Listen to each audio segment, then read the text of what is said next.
ಈ ಬಾರಿ ಮಂಗಳೂರು ಮಹಾನಗರ ಪಾಲಿಕೆ ಚುನಾವಣೆ ನಿಗದಿತ ಸಮಯಕ್ಕೆ ನಡೆಯುವುದು ಅನುಮಾನವಾಗಿದೆ.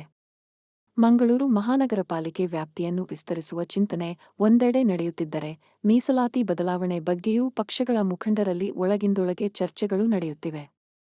ಇದೇ ಕಾರಣದಿಂದ ಪಾಲಿಕೆ ಚುನಾವಣೆ ಮುಂದೂಡಿಕೆಯಾಗುವ ಸಾಧ್ಯತೆಯಿದೆ.